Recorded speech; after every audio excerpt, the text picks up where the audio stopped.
The Story of Joan of Arc by Andrew Lang. Chapter 1. The Childhood of Joan of Arc. Joan of Arc was perhaps the most wonderful person who ever lived in the world. The story of her life is so strange that we could scarcely believe it to be true if all that happened to her had not been told by people in a court of law and written down by her deadly enemies while she was still alive.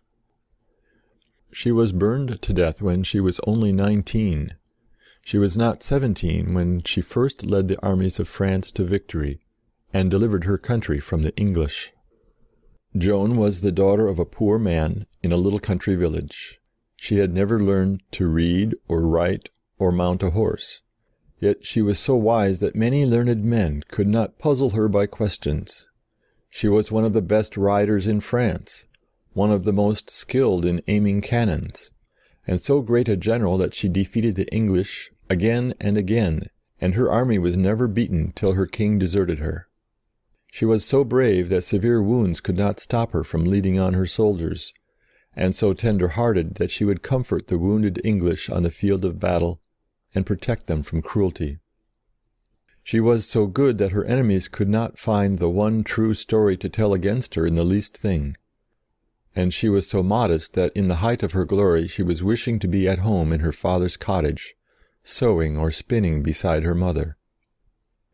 Joan, who was born at Domremy in the east of France on January 6, 1412, lived in a very unhappy time. For nearly 100 years the kings of England had been trying to make themselves kings of France, just as they had been trying to make themselves kings of Scotland. Perhaps they might have succeeded if they had confined themselves to one conquest at a time. But they left Scotland alone while they were attacking France, and then Scotland sent armies to help the French, as at other times the French sent armies to help Scotland. 8 years before Joan was born, a sad thing happened to her country. Henry V of England had married the Princess Catherine of France, and the French, or some of them, tired of being beaten in war, consented to let the child of Henry and the Princess Catherine be their king, instead of the son of their old king. The old king's son was called the Dauphin. That was the title of the eldest son of the French kings. This Dauphin was named Charles. His friends went on fighting the English for his sake, but he was not crowned king. The coronations of French kings were always done in the cathedral at Rheims, where they were anointed with sacred oil. The oil was kept in a very old flask, which was said to have been brought from heaven, to a saint, by an angel. No eldest son of the king was thought really king of France after his father's death, till he had been anointed with this heavenly oil at Rheims by the archbishop. It's important to remember this. You'll see the reason afterwards. Now Rheims was in the power of the English, so the Dauphin, Charles, could not go there and be made king in earnest. The English said that he was not the son of his father, the late king, which made him very unhappy. We shall hear how Joan comforted him and made him king for good and all. What Scots and Frenchmen could not do, she did. In the meantime the French were divided into two parties. Some sided with the Dauphin, Prince Charles. More, and especially all the people of Burgundy and the Duke of Burgundy, a great and rich country, were on the side of the English. So they fought very cruelly, for the land was full of companies of ill-paid soldiers, who plundered the poor, so that towns fell into decay. Many fields were empty of sheep and cows, and the roads became covered with grass. In the villages a boy used to watch all day from the spire of the church to see whether any soldiers were riding up. If they came, the cattle were driven into the woods, and men, women, and children ran to hide themselves, carrying such things away as they could. The soldiers of all sorts robbed equally, for they had often no regular pay, and the Scots were not behindhand in helping themselves wherever they went. Even gentlemen and knights became chiefs of troops of robbers, so that whoever won in the wars, the country people were always being plundered. In the middle of these miseries Joan was born, in a village where almost everybody was on the side of the Dauphin, the right side. In the village nearest to hers, Maxey, the people took the English side, and the boys of the two places had pitched battles with sticks and stones. It's true that they would have found some other reason for fighting, even if the English had not been in France. Joan used to see her brothers, Peter and John, come home from these battles with their noses bleeding and with black eyes, but she did not take part herself in these wars. Her village was near a strong walled town called Vaucouleurs, which was on the side of the Dauphin. When Joan was a little girl, she did not see very much of the cruelty of the soldiers. The village was only visited once or twice by enemies. But she heard of what was going on in the rest of France. There was great pity in France, she said. She did once or twice see some of the pity. There was a man called Henry d'Orly, living in a castle named Dulevant, who, like many other gentlemen in these days, was a captain of robbers. One day several spearmen of his rode into Domremy, Joan's village, and seized Joan's father's cows, with all the other cows that they could find, just as the Scotts, Elliots, and Armstrongs used to ride across the border and drive the cattle of the English farmers.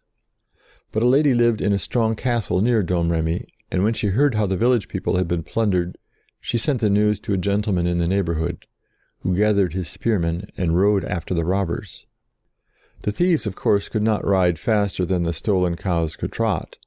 They pricked the poor beasts with their spears and made them lumber along, but a cow is slow at best. The pursuers galloped and came on the cattle in a little town, while the thieves were drinking in the wine shops. When they heard the horses of the pursuers gallop down the street, they mounted their horses and spurred for their lives. But now came their master, Henry d'Orly, with more spearmen, who followed after the cattle and the gentlemen who were driving them home. They turned and charged Henry d'Orly, and cleared the road, and the cows came home to Domremy, all safe. Another time all the people in Domremy had to fly from home and go to a town called Neufchâteau, where they were safe behind strong walls. They only stayed there for a few days, but later the English said that Joan had been a servant in an inn at this town, and had learned to ride there, which was quite untrue. There were beautiful woods near the village, and in one oak wood, an oak called the Fairy Tree. There was a story that a beautiful fairy used to meet her lover at that tree, just as, under the Eildon Hill, the Queen of Fairyland met Thomas the Rhymer. The children used to take cakes and make feasts, and hang garlands of flowers on the boughs of that oak. But Joan did not care much about fairies, and preferred to lay her wildflowers beneath the statues of saints in the village church, especially St. Catherine and St. Margaret. Of course, all this was long before the Reformation, in which the Protestants broke the images of saints in the churches and smashed their pictures on the glass windows with stones, and destroyed the beautiful statue of Joan on the bridge at Orléans. These things were done more than 100 years after Joan was dead. Though Joan could run faster than the other girls and boys and beat them when they ran races, she liked to be quiet. Nobody could sew and spin better than she, and she was very fond of praying alone in church. She would even go away from the other children into lonely places, and implore God to have pity on France. The services in church, the singing and music, made her very happy, and when she heard the church bells across the fields, she would say her prayer. She was very kind, and would give up her bed to any poor traveller whom her father took in for a night, and would sleep beside the hearth. She took care of the sick, and if ever she had any money, she would spend it on masses to be said in honor of God, and for the sake of men's souls. So Joan lived till she was 13. She was a strong, handsome girl, beautifully made, with black hair. We do not know the color of her eyes, probably brown or dark gray. A young knight wrote to his mother when he first saw Joan that she was a creature all divine. Joan never sat to a painter for her portrait, though once she saw a kind of fancy picture of herself in the hands of a Scottish archer. Young men do not say so much about a girl who is not beautiful, and indeed armies do not rush together to follow a maiden with no good looks. But though Joan, when she came to command armies, liked to be well dressed and to have fine armour, that was partly because she was a natural, healthy girl, and partly because she was a kind of banner for men to follow and to fight, and banners ought to be splendid. She took no thought of her own beauty, and the young knights and squires who fought, later, under her flag, said that they looked on her as a sacred thing, and never dreamed of making love to her. She let it be known that she would never marry anyone, while the English were still in France. She was not a nun, and had not made a vow never to marry at all, but while her country was in danger, she never thought of marriage. She had other things to do. End of chapter 1. Chapters 2, 3, and 4 of the story of Joan of Arc. How the Voices Came to the Maid. When Joan was about 13, a very wonderful thing happened to her. One day she and the other girls and boys were running a race for a crown of flowers. Joan was easily the winner, and as she was running, a child who was looking on cried, "Joan, I see you flying along without touching the ground." After the race, Joan had a curious feeling, as if she did not know where she was, and then heard a young man's voice near her bidding her go home, for her mother needed her. She did not know who spoke. She thought it might be her brother or one of her neighbors, so she ran home. She found that her mother had not sent for her, and she was going back to her friends, when a bright light like a shining cloud appeared to her, and a voice told her to go and save France from the English. Till that hour she had been sorry for the sorrows in France, but as she was only a little girl she had never thought that she could lead an army against the English. This is the first account that people heard of the coming of the mysterious voices to Joan. It was written down about 4 years after the voices first came, and 6 weeks after Joan's first great defeat of the English in May 1429. 2 years later, after Joan was a prisoner of the English, the French priests and lawyers who took the English side asked her thousands of questions about everything that she had done in her life, and the answers were written down in a book, word for word. They asked her about these wonderful voices. There were things that she refused to tell these priests and lawyers, but she did say this: "When I was about 13, there came to me a voice from God, teaching me how I was to behave and what I was to do. And the first time that voice came, I was afraid. I was standing about the middle of the day, in summer, in my father's garden. The voice came from the right hand, from where the church stands, and when it came, I usually saw a great light on the side from which it spoke. The voice told me to be a good girl and go to church, and go to save France. I said that I was only a poor girl who could not ride or lead the soldiers in the wars, but the voice kept on, for years, telling her that she must go. She not only heard voices, but she saw shining figures of the saints in heaven. She never would tell the lawyers much about how the saints appeared to her, but said, 'I saw them as clearly as I see you, and I used to cry when they went away, and I wished that they would take me with them where they went.' These saints were St. Margaret, St. Catherine, and the Archangel St. Michael. When Joan spoke to her own friends about what she saw and heard, they say that she seemed marvelously happy, lifting her eyes to heaven. This is all that we know about these wonderful things which kept Joan company from the time when she was 13 to the day of her death, when she was 19, advising her about what she was to do for the saving of France. If the voices had not spoken to her often, she would never have gone to the wars, and for some years she told nobody about the voices and stayed at home in her village. Even when she went to the wars, her friends could not persuade her to say more than I have told you about these strange things. She said that she had a council which advised her in everything. If there was much noise in a room where she might be, she could not hear the voices distinctly.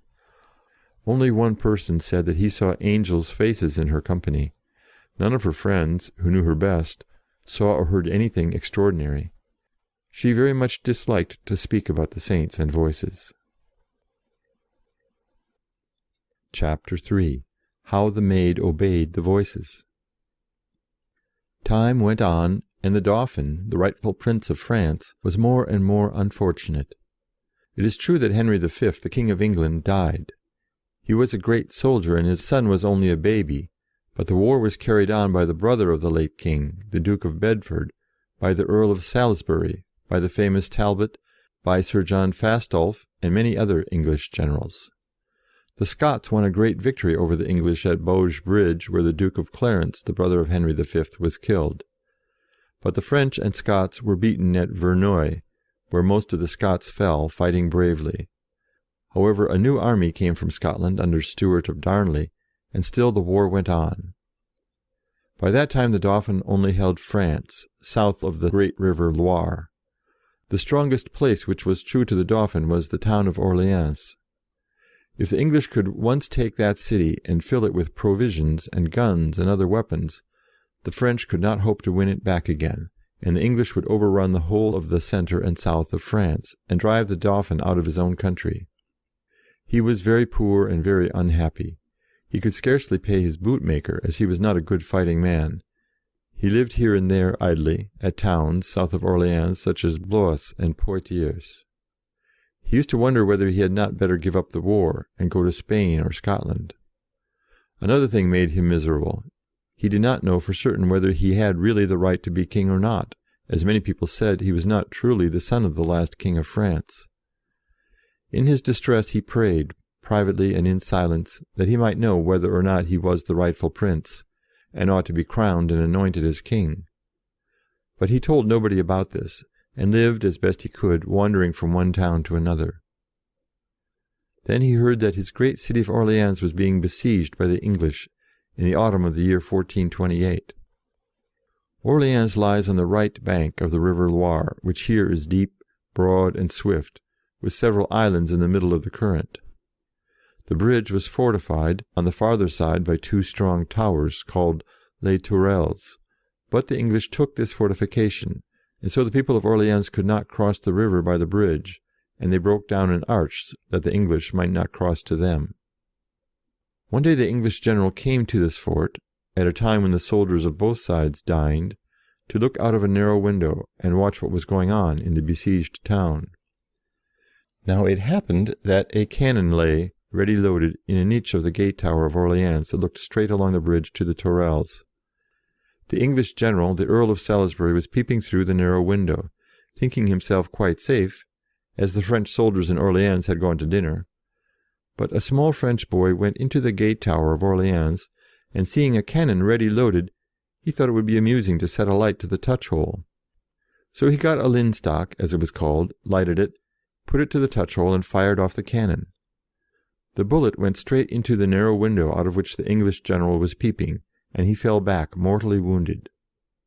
This was a piece of good fortune for the French, but there were plenty of other English generals to take the place of Salisbury. The English built strong fortresses here and there outside the walls and gates of the town, to prevent help and food and wine and powder from being brought to the besieged French. But the people of Orleans were brave, and were commanded by good officers, such as Dunois, young Saintrel, La Hire, a rough swearing knight, and others who became true friends of Joan of Arc, and food was brought in easily enough. The English had won so many battles that they despised the French, and so they did not take pains, and besides, they had not men enough to surround Orleans and prevent cattle from being driven in from the country. The English seem to have had no more than 4,000 soldiers. They were neither strong enough to take the town by storm, nor many enough to surround it and starve the French into showing the white flag and giving up the place. In fact, the English had been beating the French just because they believed they could beat them, and thought that one Englishman was as good as 3 Frenchmen at least. This was nonsense, but under Henry V at Agincourt, a few English had beaten a great French army, because the French fought foolishly, trying to gallop to the charge over wet, heavy ploughed land, while the English archers shot them down in hundreds. But the French, you will see, had learned the English way of fighting on foot, and could have held their own if they had not lost confidence. Chapter 4. How Joan heard news strangely. Joan, far away in Domremy, would hear of the danger in which Orleans lay now and then, and her voices kept insisting that she must go and drive away the English. She used to cry and say that she would be quite useless, as she could not ride or fight, and people would think her mad or bad and laugh at her. The voices told her to go to the nearest strong-walled French town, Vaucouleurs, and ask the commander there, Robert de Baudricourt, to send her to the Dauphin, who was then far away at Chinon, a castle on the Loire, south of Orleans. When she saw the king, she was to tell him that she had come to save France. This seemed quite a mad proposal. Baudricourt was a great, rough, sensible soldier, and how could Joan go to him with a message of this kind? He would merely laugh at the sunburned girl in her short red kirtle, a girl who probably had never spoken to a gentleman before.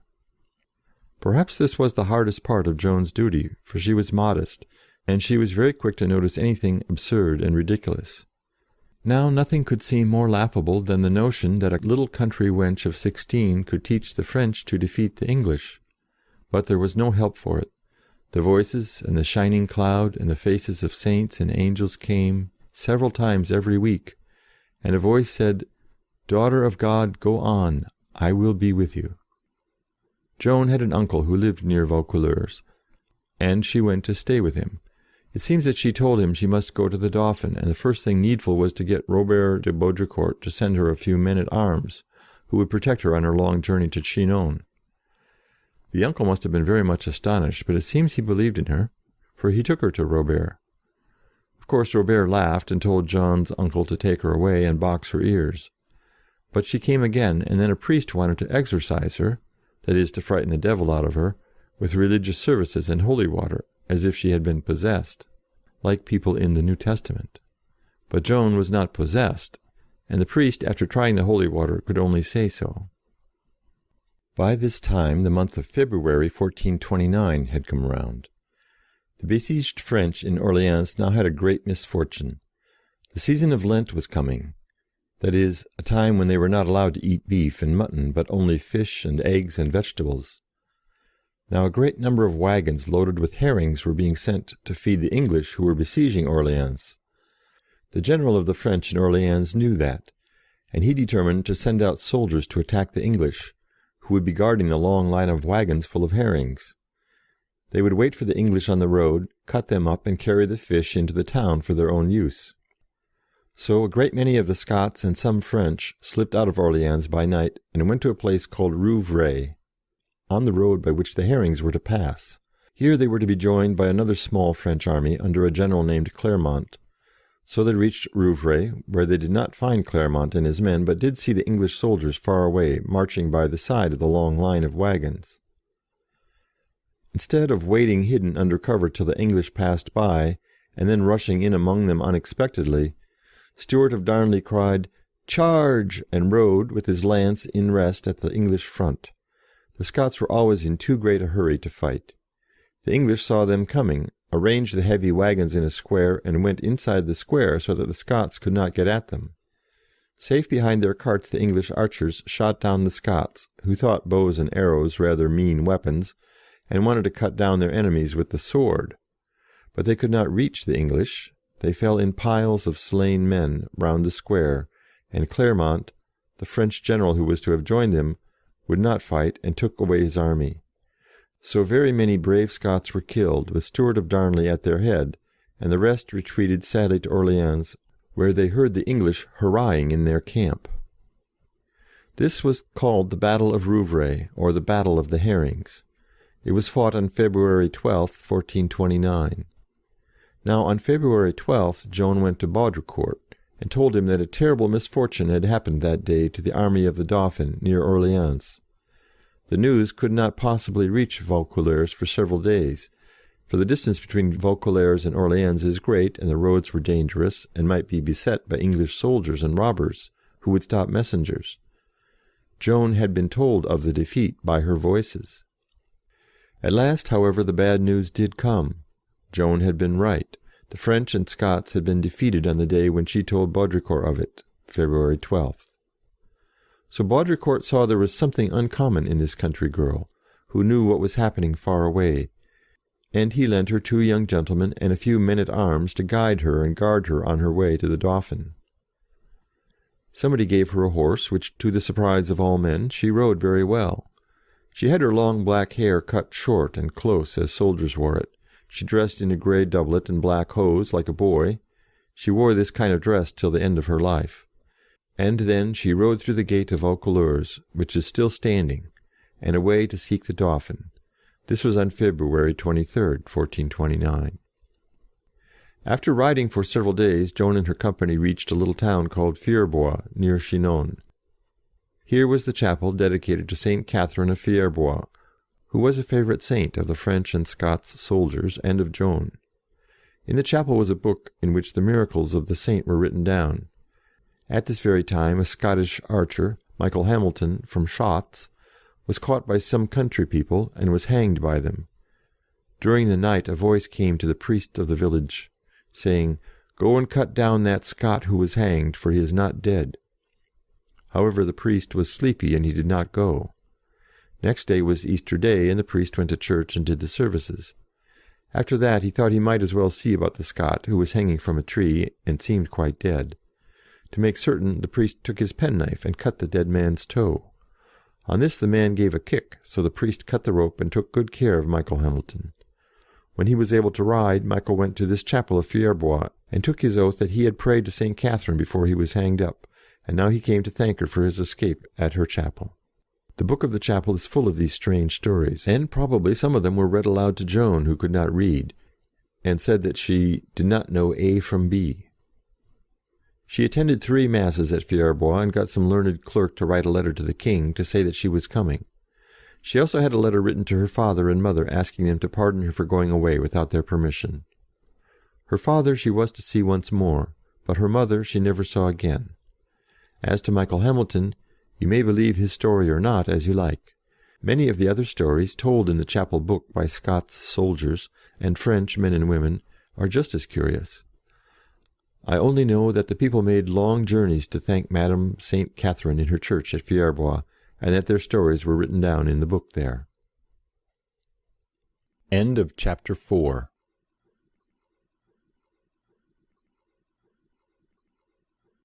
Chapters 5 through 7.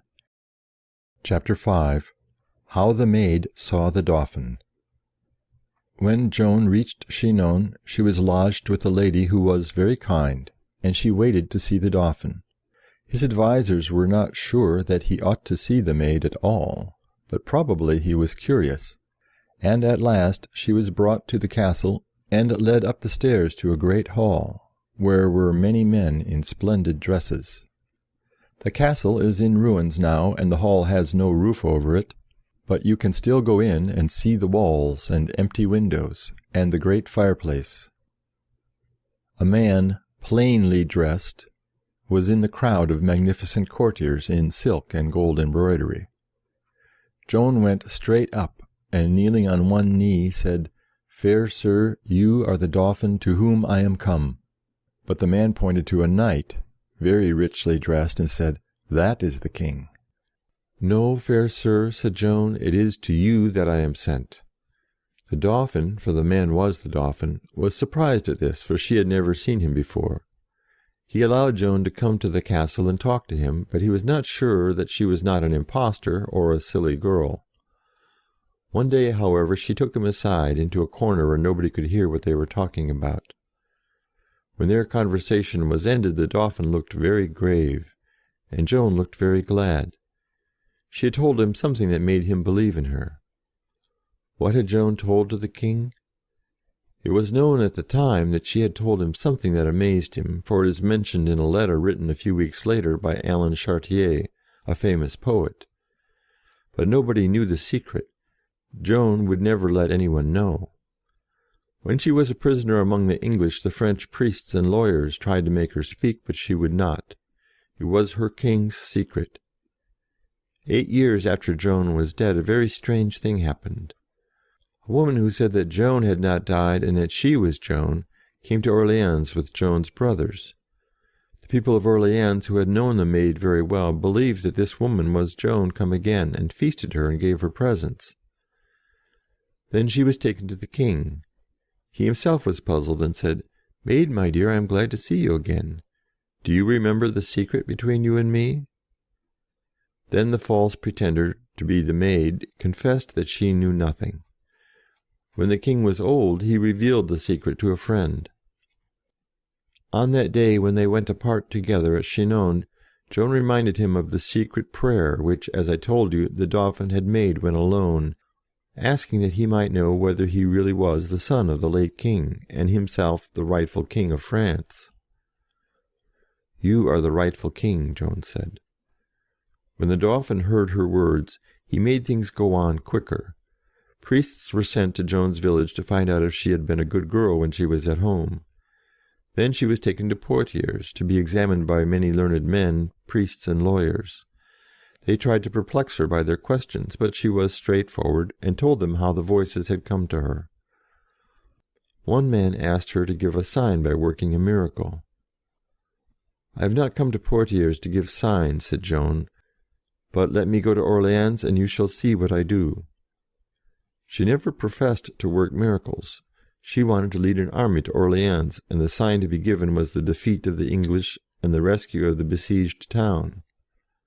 For 6 weary weeks the learned men and priests examined Joan, and tried in every way to find some fault in her answers.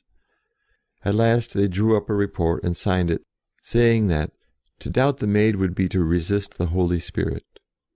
What they were afraid of all the time was that Joan might be advised by spirits, to be sure, but evil spirits or devils.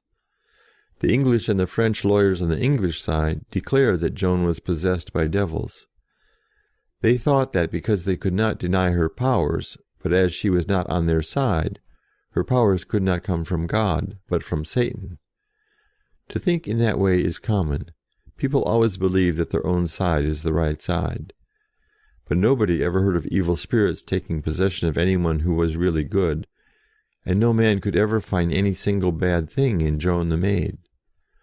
So now the Dauphin began to collect an army to march with Joan to Orléans. Of course he ought to have done that before, even if there had been no Joan. It was a shameful thing that a strong town full of brave men should be taken by 4,000 Englishmen without an effort by the French to drive the English away. But the French had lost all heart and courage. The brave Dunois himself said that a large force of French would run away from a little company of English. All that the French of the Dauphin's party needed was courage and confidence. As soon as they believed in Joan, they were full of confidence. They could not turn their backs as long as a girl of 16 ran forward in front of them, through the rain of arrows and bullets and cannon balls, waving her banner and crying, "Come on!" At this time Joan prophesied that she would be wounded by an arrow at Orléans, but not to death. So a Flemish ambassador at Chinon wrote to the magistrates of his town at home, and his letter was copied into the town council's book before the Maid went to the war. White armour was made for Joan to wear, and a Scottish painter made a banner, with sacred pictures for her to carry. His daughter was a great friend of Joan. The Maid said that as for a sword, if they dug in the ground behind the altar at the chapel of St. Catherine in Fierbois, they would find a buried sword, which she wished to carry. And it was found, old and rusty, with 5 crosses on the blade. The Duke of Alençon, a young cousin of the King's, who had been a prisoner of the English, saw Joan riding one day, and was so pleased with her grace and good horsemanship that he gave her a very good horse, and became one of her best friends. "My fair Duke" was what she used to call him. Everyone said that Joan's manners were as gentle and courteous as those of the greatest ladies, though she had been brought up in a poor cottage. Everything that she did was done in the best way and the noblest. Chapter 6. How the Maid rode to Orléans. When, then, Joan's army was gathered, with plenty of good things, and powder and shot, in wagons, for the people of Orléans, she gave orders that no loose people should follow them. The soldiers must not drink and play dice and cards. They must pray, and must never swear. One of the generals, the brave La Hire, asked that he might be allowed one little oath. So she said he might swear by his baton, the short staff which he carried as a leader. Then Joan mounted, and rode at the head of the army out of the gate of Blois. The French commander at Orléans, Dunois, had sent to say that they must march up the bank of the Loire opposite to that on which Orléans stands, for the English were very strong, with many fortifications on the road on the Orléans side, and would stop them. Dunois seems to have thought that Joan's army should go above the town and be ferried across with the supplies for the city, for the English held the bridge. but that they could not cut their way through the main body of the English army on the other side of the river.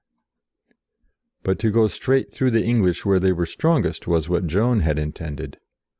Therefore she was angry when she arrived at the place where Dunois was waiting for her, and saw that the river lay between her and the town of Orléans. You may think that her voices should have told her that she was marching on the wrong bank of the river. However, they did not. She asked Dunois why he had ordered them to come by the road they took. She said, "I bring you better help than has ever come to any town or captain, the help of the King of Heaven." Dunois himself has left this account of what Joan said, and as she was speaking, the wind changed. It had been blowing in such a way as to make it hard for the boats to carry Joan and the provisions across the river, but now it went about, and they crossed easily, some way above the town. As for the army, Joan ordered them back to Blois, to cross by the bridge there, and march to Orléans again, past the forts and through the midst of the English. Once across the river, Joan mounted again, with her banner of Our Lord and the Lilies in her hand, and with Dunois at her side, and rode to the town. They passed an English fortress, the church of St. Loup, in safety, and the people came out to meet them. Night had fallen, and the people who crowded round the Maid were carrying torches. One of these set fire to the fringe of her banner and made her horse plunge, but she crushed out the flame with her left hand in its steel glove, and reined in her horse easily, while the people cheered. And the women wished to kiss her hand, which she did not like, thinking the honour too great. It was a beautiful sight to see the Maid ride into Orléans town. From that hour there was no more fear among the French. Dunois said, "Till that day 200 English could scatter 800 or 1,000 of our men, but now they skulked in their forts and dared not come out against us." This is an extraordinary thing, for Talbot, who led the English, was the bravest of men, and was thought the greatest captain living. Joan sent to him a letter to bid him break up his camp and go away. The English laughed, and one day, when Joan went out to speak to them, they called her ill names, so that she wept for shame. But somehow the English had certainly lost heart, or they had some reason which we do not know, for merely defending their strong fortresses. On the day after Joan entered Orléans, she wanted Dunois to sally out of the town with his men and assail the English. He did not think it wise to do so, and Joan went up to her own room. Suddenly she rushed down and asked her page why he had not told her that the French were fighting, she did not know where. It was at the fort and church of St. Loup, which Joan had passed on her way into Orléans. On this side, namely, farther up the river, above the town, the English were weakest, as they did not expect to be attacked on that side. The French were victorious.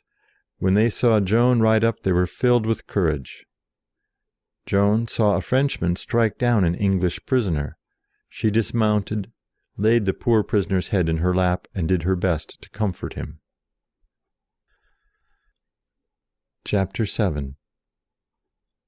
How the Maid saved Orléans. The Dauphin had given Joan a gentleman of good character to be with her always and take care of her.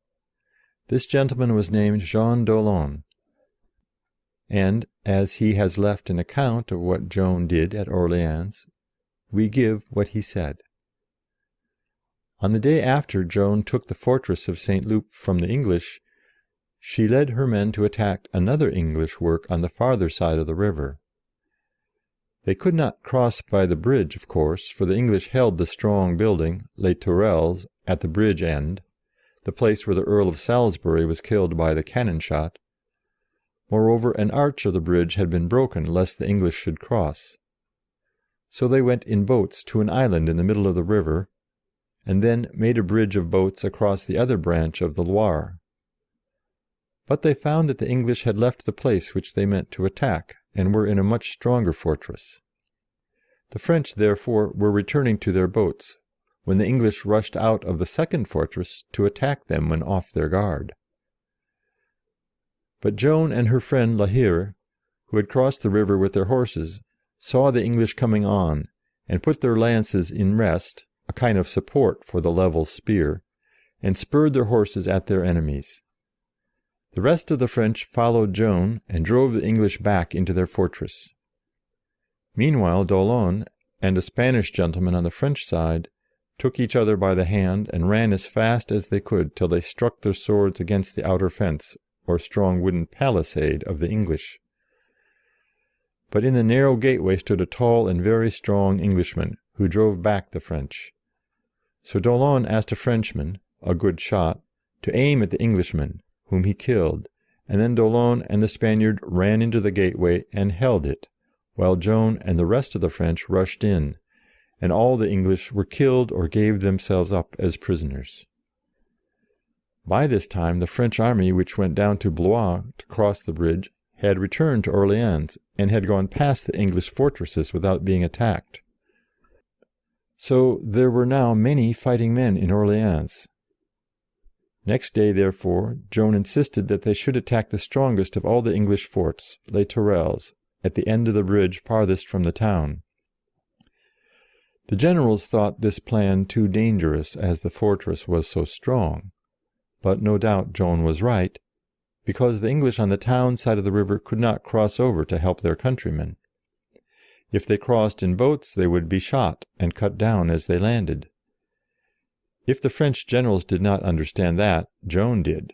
She was full of confidence. A man asked her to wait for breakfast and offered her a big trout caught in the Loire. She said, "Keep it for supper. I will bring back an English prisoner to help eat it. And I will come back by the bridge." Now the bridge, we saw, was broken. d'Aulon heard her say this, and no doubt he wondered what she meant. He understood her at night. So Joan caused the gate to be thrown open, and the townspeople, who were very eager, rushed to the river bank and crossed in boats. The regular soldiers followed, and all day long they attacked the walls, carrying ladders to climb them with, while Joan stood under the wall waving her banner and crying, "Forward!" But from behind the battlement the English kept shooting with arrows and muskets, so that many of the French were killed, and a strong Englishman threw down the ladders as they were pushed to the top of the walls. There were 500 or 600 of the best of the English in this castle, under 2 leaders whom the French called Bumus and Glacidas. The name of Glacidas was Glasdale. We do not know who Bumus was. So all day companies of the French and Scots, carrying ladders, and with banners flying, went down into the deep ditch below the wall, and were shot or driven out. Now the great Dunois, the most famous of the French leaders, tells us what Joan did. It was about 1 o'clock in the afternoon when the thing that she had prophesied happened to her. A bolt from an English crossbow passed through her armour between the collarbone and the shoulder blade, and stood out 6 inches behind her shoulder. She was carried out of range, and the arrow was drawn out. Another witness says that a soldier wished to sing a magical song over the wound to heal it, but she would not allow this to be done, and went back into the battle, hurt as she was. She cried a little. They fought on. They had begun in the early morning, and it was 8 o'clock, and past sunset, when Dunois said that they could not take the fort that day, and wished to call off the soldiers from the ditch. But Joan came to them, and asked him to wait a little while. She mounted her horse, and rode to a vineyard, and there she prayed, for half a quarter of an hour. Then she rode back, and went through the hail of shot and arrows to the edge of the ditch, while d'Aulon covered her, he says, with his shield. She saw that a soldier had taken her standard into the ditch. She seized the standard, and it waved so that all her men saw it and rushed up. "We shall take the fort," said Joan, "when my standard touches the wall." The wind blew the banner fringe against the wall, and the French made one more rush. They climbed the ladders, they tumbled into the fort, and the English were slain or taken, and Glasdale, their leader, who tried to cross to another tower by a plank, fell into the river and was drowned. Then Joan crossed back to Orleans by the bridge, as d'Aulon heard her say that she would, when she set out in the morning. For the townspeople laid a beam across the broken arch, and on this she walked over, after winning so great a victory by her own courage. For Dunois says that the English were terrified when they saw her under the wall again in the growing darkness, and that they had no more heart to fight. Joan was very tired. She had her wound dressed by a surgeon, and for supper she had 4 or 5 little pieces of toast, dipped in weak wine and water. That was all she ate, Dunois says, all that long day. Early next morning the English left their forts and drew up in a line of battle. Joan had put on a very light shirt of mail made of steel rings, because her wound did not permit her to wear the usual armour made of heavy steel plates. She said that the English must be allowed to go away and must not be attacked. Thus the town of Orleans was delivered on 8th of May, and ever since to this day they keep a festival on 8th of May in every year, and rejoice in honour of the Maid. All the expense and labour of the English in the 7 months' siege had been turned to waste by Joan in 4 days. France was free south of the Loire, and Joan had kept her word. She had shown a sign at Orleans. It sounds like a fairy tale, but it certainly happened. Joan made the French able to do what they did merely by giving them courage. Her army would not have come together if she had not given them something to believe in, herself.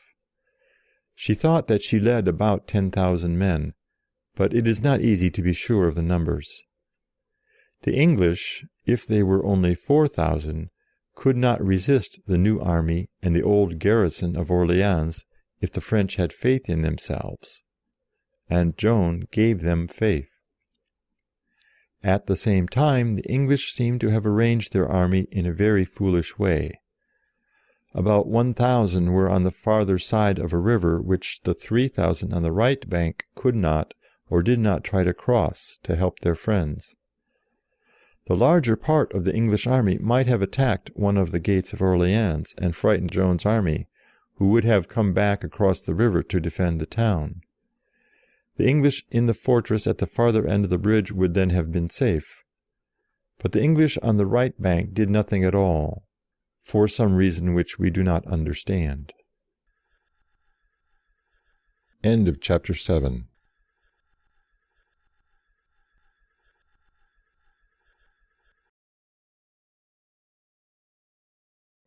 Chapter 8. How the Maid took the town of Jargeau.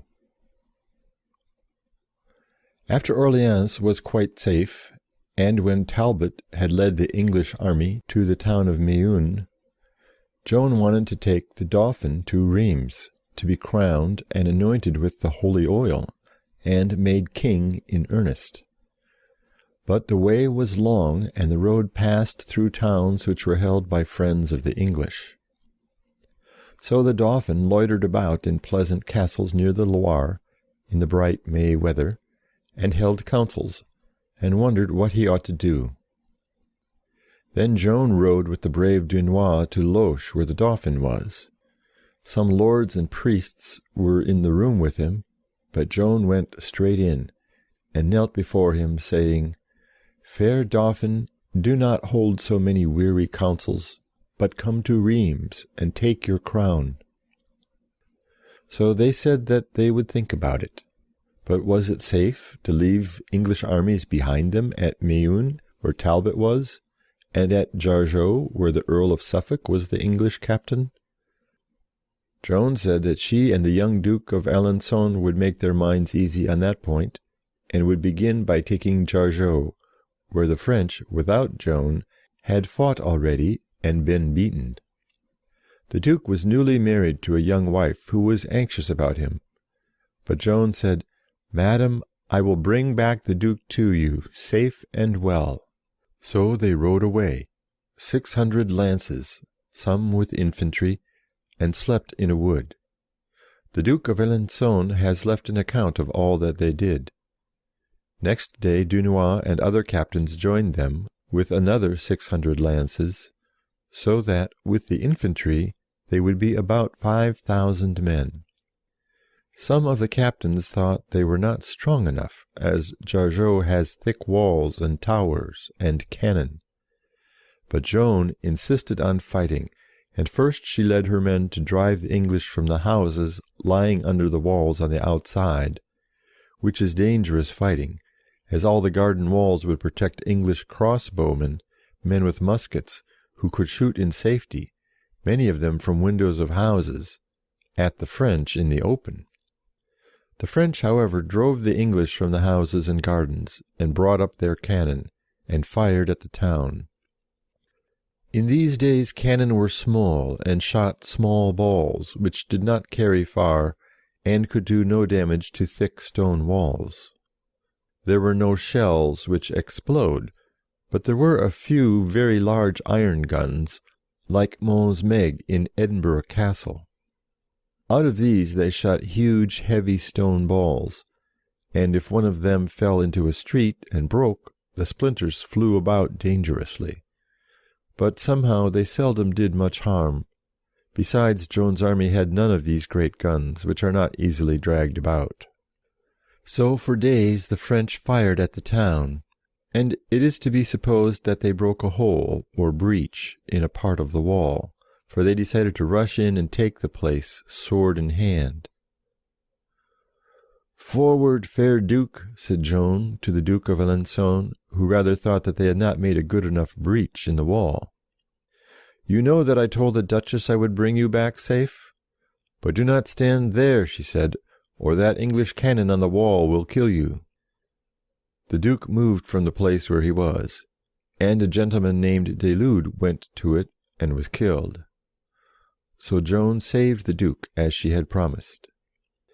Then they ran together to the wall, and Joan was climbing up a ladder, when a heavy stone thrown by the English struck her helmet, and she fell.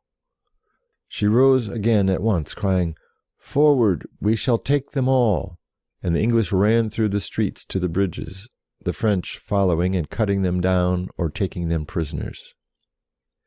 It is said that the Earl of Suffolk surrendered to Joan as the bravest woman in the world. If this is true, she might have made a great deal of money out of his ransom, that is, the price which a prisoner paid for his freedom.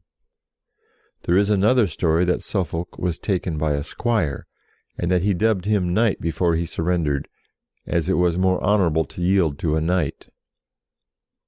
This is more likely to be true, for the English thought that Joan was a witch. Now, as Suffolk was general of all the English forces on the Loire, he would not choose to surrender to a lass of 16, whether he believed in witches or not. Besides, he could not dub Joan a knight. Chapter 9. How Joan defeated the English in fair field. The Maid had now driven the English away from Orléans, and had taken a strong town which they held, a thing the French, without her, had failed to do. She was next to beat their army in the open country and in fair field. We know most about this battle from a book written by a gentleman named Pierre de Cagny, who rode with the Duke of Alençon and knew what happened, and wrote all down very soon afterwards. He says that the Maid placed a garrison of soldiers to keep Jargeau, and then rode to Orléans with the Duke, where the townspeople gave a great feast to her and her friends. But she did not stay long to be petted and praised at Orléans. In the evening she said to the Duke, "I am going, after dinner tomorrow, to see the English at Meun. Have the men ready to march." She easily made Meun surrender, and then her guns fired at the town of Beaugency.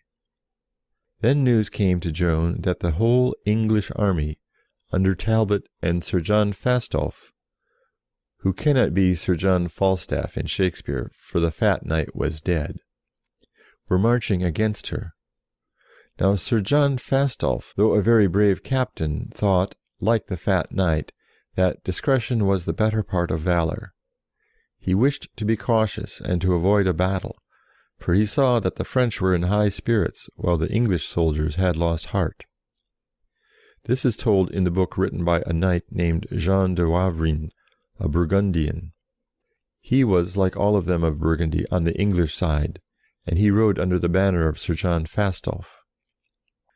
I tell you generally how we come to know the things done by the Maid, to show that the story is true, as the people who described it were present and saw what happened. The other English captains thought Sir John rather too cautious, and Talbot said, "By St. George, I will fight, if I have only my own few men with me." Next morning the English rode out with banners flying, and again Sir John said that they were too few, and that they were risking all that Henry V had gained in France. But Talbot and the rest would not listen to him, so the trumpets blew, and the horsemen rode on towards Meun, which Joan had taken.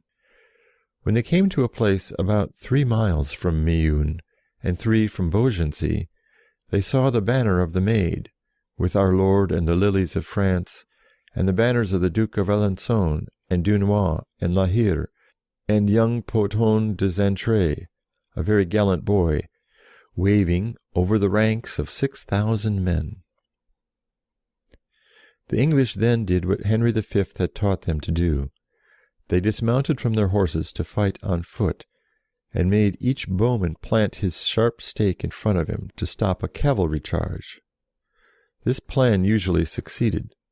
The French were fond of charging with their cavalry at full speed, and then were usually shot down in heaps by the English bowmen, whom they could not reach, as they were safe behind their fence of pikes. Then the dismounted English would rush out, sword in hand, among the disordered French cavalry. You see, this was much like part of the Battle of Waterloo, when the French cavalry many times rode at the English squares, and could not break through the bayonets, while the English were shooting at them, not very straight. By this plan of fighting the English had often defeated the French, and usually defeated the Scots, who generally made a wild rush at them. At the Battle of Duplin, soon after Robert Bruce died, the English archers shot from each flank till the Scots, as they charged, fell dead in heaps as high as a tall spear. But Dunois and the fair Duke and the Maid knew this plan. They sent a herald to bid the English go home to bed. It was late. Tomorrow we shall have a nearer view of each other. The English therefore went off to Meun, where nobody resisted them except the French soldiers who guarded the bridge over the Loire. The English meant to beat the French from the bridge with their cannons, cross the river, and march to help their friends in Beaugency, which had not yet yielded to Joan. The English would thus take Joan's army between 2 fires, that of Beaugency and that of Talbot's army. But that very night the English in Beaugency lost heart and yielded to the Maid, being allowed to march away with their arms and horses. Joan now bade the French captains to go with her army and look for Talbot's and Fastolf's force, who would hear of the surrender of Beaugency and retreat to Paris through the country called La Beauce. "But how are we to find the English?" the French leaders asked Joan, for they would be in a wild, empty country covered with forests. "Ride forth," she said, "we shall take them all. As to finding them, you shall have a good guide." They had a strange guide, as you shall hear. The English were marching along. In front was their advanced guard, under a knight who carried a white banner. Next came the guns, with the wagons full of provisions. Third was the main body of the army, under Talbot and Fastolf, and last rode the rear guard. When they were near a place called Pathay, their scouts galloped in, with news that they had seen the French army. The English halted and sent out more scouts, who rode back with the same news. So Talbot sent his advanced guard, the guns, and the wagons, behind some tall hedges. The main body of the English army was being placed at the end of a long lane between two thick hedges, and Talbot set 500 of his best archers to lurk behind these hedges, between which the French would have to pass before they could attack the centre of his forces. If the French once entered this long lane, they would be shot down, and fall into such confusion among their own fallen men and wounded horses that they would neither be able to go forward nor back, and would all be killed or taken prisoners. The French of Joan's army could not see what Talbot was doing, and the trap he had set, nor where his army was, the country being covered with wood and bracken, and the English being concealed by the swelling of the ground. However, they rode forward fast, and would have been between the fire of the two hidden lines of English bowmen in a minute, when lo and behold, they had the good guide that Joan had promised them. As they rode, they roused a stag from the bracken where he was lying. The stag rushed forward into the concealed lines of English archers, and they, being hunters like Robin Hood's men, forgot to lie still, and raised a view halloo and shot at the stag. Then the foremost riders of the French heard them, and knew where the English were lying in ambush. When Talbot saw that his ambush was found out, he hurried the main body of his army up to the hedges. Sir John Fastolf's men were spurring their horses on to join their advanced guard, but the English knight of the White Banner who led thought that Fastolf's cavalry were French, and that the French were attacking his men both in front and rear. So he and his company ran away, leaving the lane unguarded. Thus, when the battle began, Talbot was defeated by Joan's cavalry and taken prisoner, and 2,200 of the English were killed or taken before Fastolf came up. He and his horsemen then rode away as fast as they could to save their lives, and for this behaviour Sir John got into very deep disgrace, though according to Wavrin, who was with him, he really could have done nothing else, as Talbot was beaten before he could arrive. As Wavrin had taken part in the flight, he had to make as good a defence of Sir John as he could. At all events, Joan and her party won a very great victory, the Battle of Pathay. Now look what Joan had done. She drove the English from Orleans on 8th of May. Then the Dauphin took to holding long and weary councils, and she did not get another chance to fight the English till about 4th of June, so nearly a month of her 1 year of time was wasted. On 11th of June she took Jargeau. On 15th June she took Meun. On 17th June she took Beaugency, and on 18th June she destroyed Talbot's chief army at Pathay. The Duke of Alençon tells us that he himself heard Joan tell the Dauphin again and again that she would only last for a year or not much longer, and that he must make haste. She had 4 things to do, she said: to drive the English in flight, to crown the king at Rheims, to deliver Orleans, and to set free the Duke of Orleans, who was a prisoner in England. She did drive the English in flight, she did save Orleans, she did have the Dauphin crowned. But the French would not make haste. The Dauphin was always slow, and the stupid political advisers who never fought but only talked made him more slow, and when Joan's year was over, for her prophecy was true, she was taken prisoner by the English. Therefore they were not driven quite out of France till about 20 years or more after the end of the year of Joan the Maid. It was not her fault. She knew that her time was short, and she told them to make haste. When she was asked how she knew things that were to happen, she said that her voices told her. My council, she called them. But there was a French noble, La Tremoille, the king's favourite, and he was jealous of Joan and Dunois and the Constable of Brittany, an enemy of his, who had now come to ride under Joan's flag. This Tremoille and others did not want to fight, and hoped to make friends with the Duke of Burgundy, whose army, though really French, fought on the side of the English. Now the one chance was to keep hitting the English hard and often, while they were shaken by their defeats, and before they had time to bring a new host from home. In England there was an army ready, which had been collected by Cardinal Beaufort, to fight the Hussites, a kind of warlike Protestants who were active in Germany.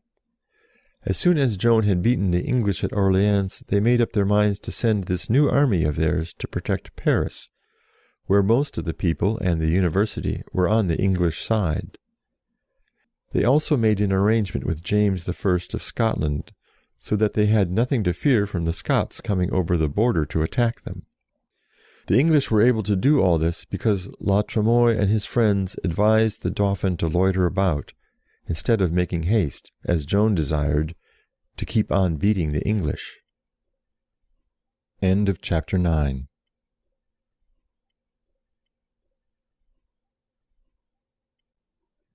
Chapters 10, 11, and 12 of the Story of Joan of Arc by Andrew Lang. Chapter 10. How Joan led the Dauphin to be crowned.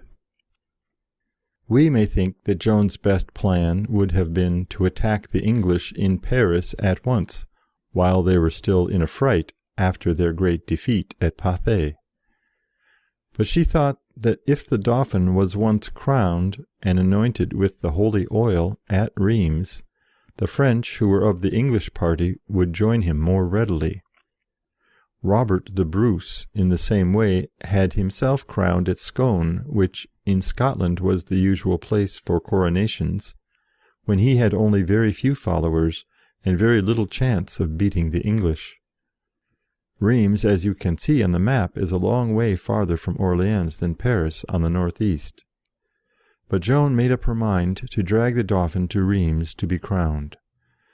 The Dauphin was lingering at Guyenne, which is some distance south of Orleans, instead of being at the head of his army and in front of the fighting where he should have been. His lazy and cowardly favourites told him that it was a long way to Rheims, and on the road there were several towns with strong walls and castles full of Englishmen and Burgundians, who would not let him pass.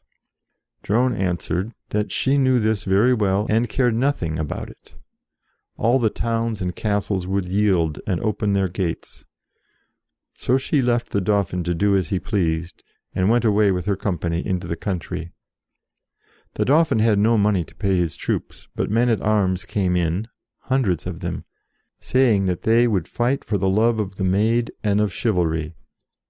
No doubt they would have been very glad to crown her in place of the stupid Dauphin, but the French law did not allow it, and Joan wanted nothing for herself, only to make France free, and go back to her mother, as she said. However, the Dauphin, who was grateful in his lazy way, made her and her brothers, Peter and John, nobles, and gave her a coat of arms, a sword supporting the crown, with the lilies of France on each side, and changed their name to Du Lys. But Joan never used her coat of arms, but bore a dove, silver, on a blue shield. Her brothers were with her, and seemed to have fought very well, though in most ways they were quite ordinary young men. When Joan went away, the Dauphin made up his mind at last to march to Rheims, going first to Troyes, a strong town on the road. All the castles and fortresses on the way, instead of resisting him, submitted to him, as Joan had said that they would. At Troyes, where he came on 8th July, the English garrison and the people of the town who were on the English and Burgundian side wanted to oppose him. They fought on the 8th and 9th of July. The Dauphin's advisers did not want to fight, the brave Dunois tells us, but Joan said, "Gentle Dauphin, bid your army besiege the town, and do not hold these long councils, for in 3 days I will bring you into the town." Then down she went to the great ditch, or fosse, round the town, and worked harder, says Dunois, than 2 or 3 of the most famous knights could have done. The people of Troyes then yielded to Joan, and they had a great feast in the city, which they needed, for the army had been living on soup made from the beans in the fields. Then they went on to Rheims, and the Archbishop and all the people came out to meet them, with shouts of joy. On 17th July the Dauphin, with Joan and all his nobles, went to the cathedral, and there he was crowned and anointed, and made king in earnest, Joan standing beside him with her banner in her hand. This was her happiest day, perhaps, and the last of her great days. She had done so much. In the beginning of May there was every chance that the English would take Orléans, and sweep across the Loire and seize all France, and drive the Dauphin into Spain or across the sea to Scotland, and the France would have been under the English for who knows how long. But in 2 months Joan had driven the English behind the walls of Paris, and her Dauphin was king indeed.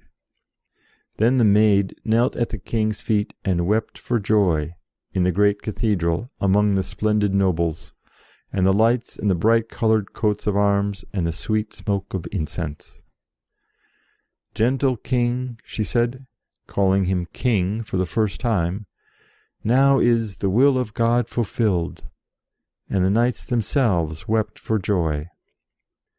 Somewhere in the crowd was an elderly countryman in his best clothes, Joan's father, whom now she saw for the first time since she left her village, and for the last time in her life. The king asked her to choose a gift and reward, and she asked that the people of her village, Domremy, should be free from paying taxes, and they were made free and never paid taxes again for 300 years.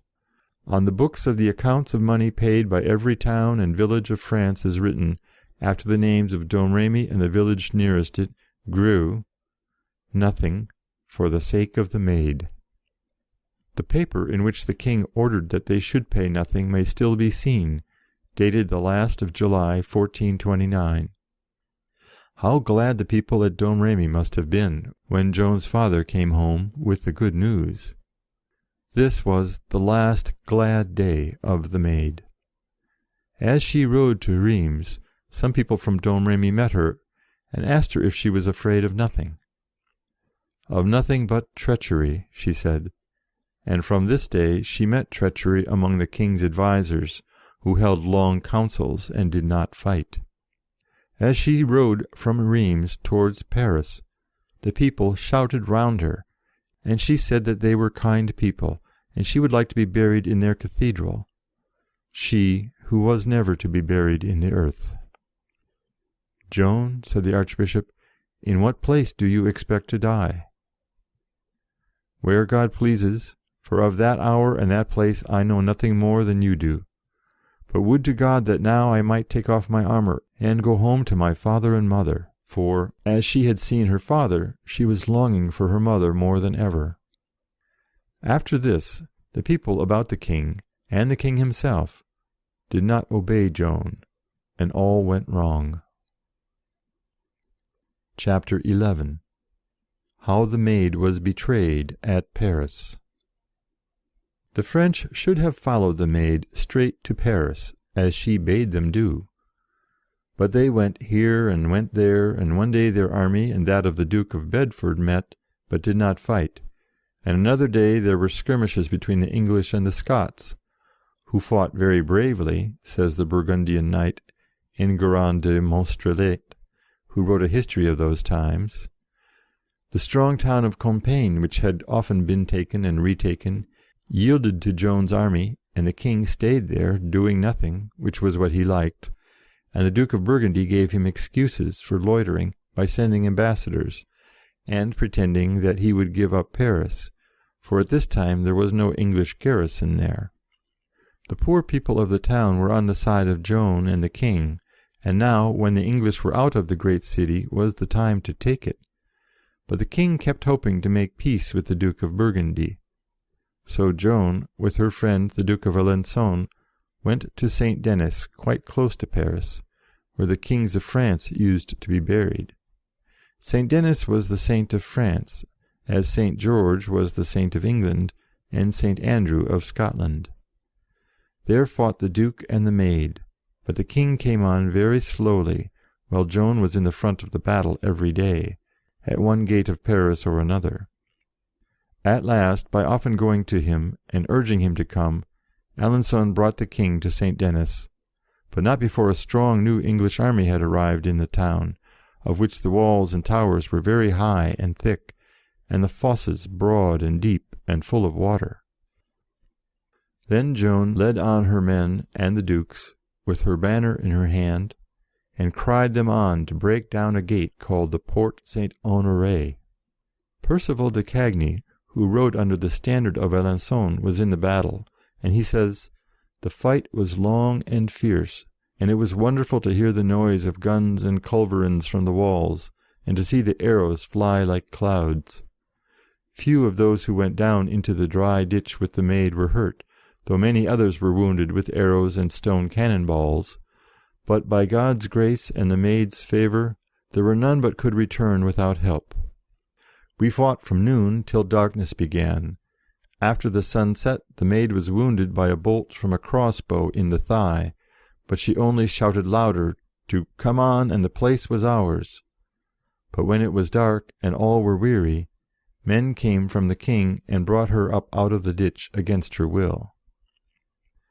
Next day the Maid rose early, and went to the Duke of Alençon, who never failed her. The trumpets blew, and a new ally came, the Baron de Montmorency, with 60 gentlemen and their men-at-arms, and they were riding to attack Paris again, when the king sent messengers to forbid them to do as their hearts desired. So they had to go see him at Saint Denis. But the Duke of Alençon was having a bridge of wood thrown across the river Seine at a new place, and they meant to cross by that bridge next day and attack Paris again.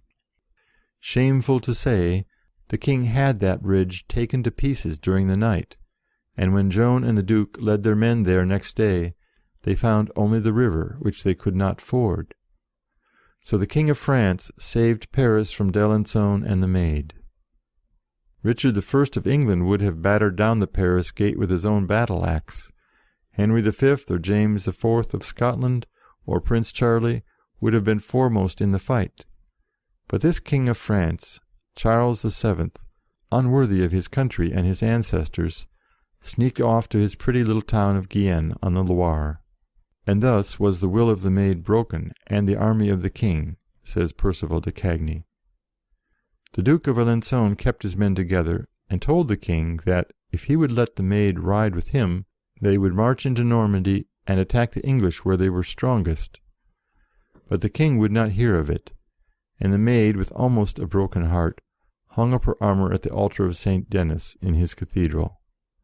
Half of her year was spent, and the king made her stay with him in the towns on the Loire, when he might have been in Paris, his capital, if he had only trusted Joan.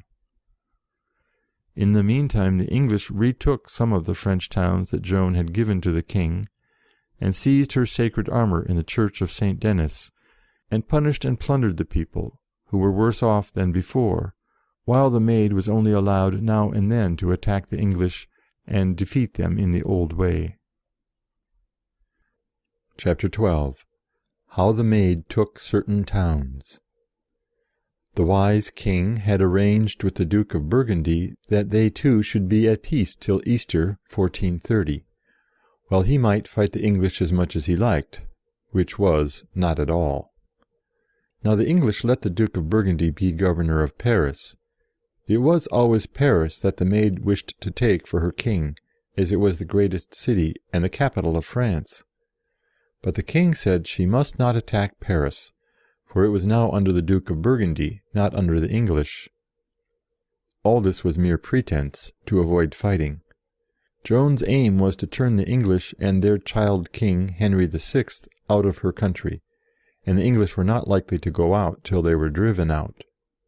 The English still held towns on the river Loire, such as Saint-Pierre-le-Moustier and La Charité. Joan went to Bourges and gathered an army, with a gentleman named Delbret to help her, and besieged the town of Saint-Pierre-le-Moustier. When they had battered the walls for some time with their guns and made a breach, the French tried to rush through it, but the English were too strong and too many, and drove them out. At this time Joan's master of the household, d'Aulon, who had been with her at Orléans, was wounded in the heel by an arrow, and he could not walk without crutches. he saw that while the rest of the French had retired out of shot from the breach, Joan was there almost alone, with a very small company.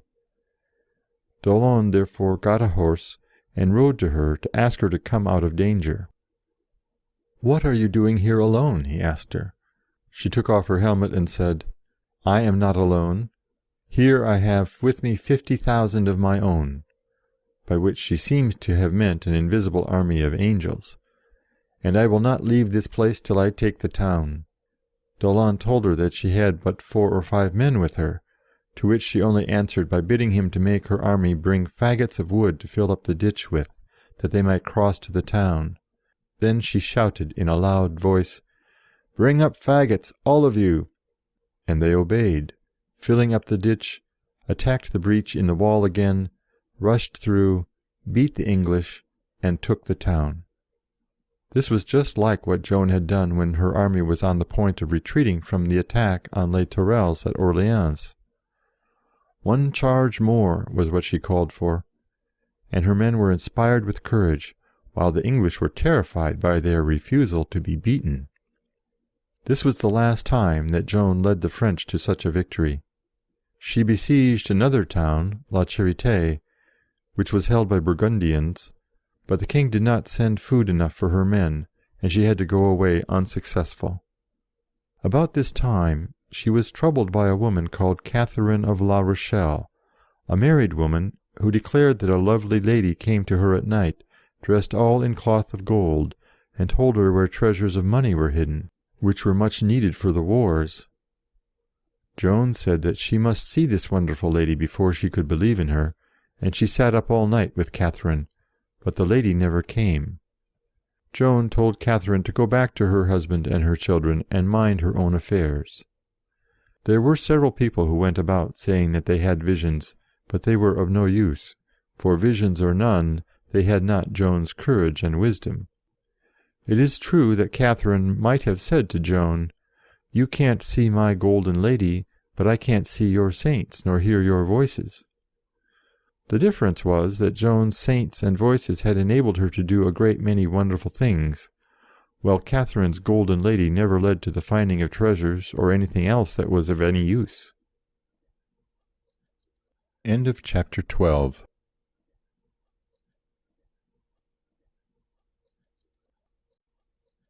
Chapters 13, 14, and 15. Chapter 13. How the Voices prophesied evil. The end of the year of the Maid was at hand. She had often said that she would last but a year, or a little more, counting from May 1429. Perhaps you remember that the king had made a truce with the Burgundians. An useless truce, for the Burgundians went on fighting, not under their own flag, but under the leopards of England. The king, as usual, was loitering about, doing nothing. Joan heard, in spring 1430, that 300 or 400 English were crossing the Isle of France, which is not a real island, but a district of that name. She was then at Lagny, on the river Marne, not far from Paris.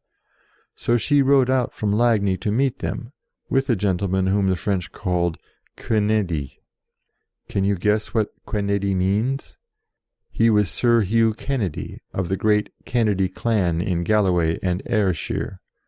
He had fought at the Battle of the Herrings and at Orléans, and he made a great deal of money in France, so that when he went back to Scotland he was called Hugh come with the penny. When Joan, with her French and Scots, came in sight of the enemy, the English drew themselves up on foot along the side of a hedge, and Joan and the rest charged them, some on foot, some on horse, and there was hard fighting, for the numbers were about equal. But at last all the English were killed or taken prisoners. There was also taken a robber knight, Franquet d'Arras, who was tried for his crimes and put to death, and the English party among the French thought it very wicked in Joan to allow the rogue to be punished. In Easter week Joan was at Melun one day, examining the ditch round the walls to see that it was in good order. Then suddenly the voices of St. Catherine and St. Margaret spoke to her, and said that she should be taken prisoner before Midsummer Day. and thus it needs must be, and that she was to be resigned to this, and God would help her. Often after this terrible day the voices made the same prophecy, but they would never tell her the time and the hour. She prayed that she might die in that hour, for the English had often threatened her that they would burn her as a witch if they caught her. Often she asked the voices to warn her of the hour of her capture, for she would not have gone into battle on that day. But they would not tell her, and after that she did what the captains of her party thought best, and it seems that as to where or when she was to fight, she had no advice from the voices. But she fought on as bravely as ever, and this was the bravest thing that ever was done by anyone, for it was not as if the voices had said that she should be killed in battle, of which she had no fear, but they said she was to be captured, and she knew that meant she was to be burned alive. Nobody but Joan would have gone on risking herself every day, not to danger of war, which is the duty of every soldier, but to the death by fire. If anyone says that the voices were only her fancy, and her fear taking a fanciful shape, we must reply that whatever they really were, she believed all that they said, and thought that they were the voices of her sisters, the saints. Thus the end of Joan was the most glorious thing in her glorious life, for many could be brave enough when the saints prophesied victory, but only she could give her body to be burned for her country. End of chapter 13. Chapter 14. How the Maid was taken. We have heard how the town of Compiègne came over to Joan and the king after the coronation at Rheims. The city had often been taken and retaken and held by both sides, but now they made up their minds that, come what might, they would be true to France, and now, in May, the English and Burgundians besieged Compiègne with a very large army. Joan, who was at Lagny, heard of this, and she made up her mind to help the good and loyal town, or perish with it.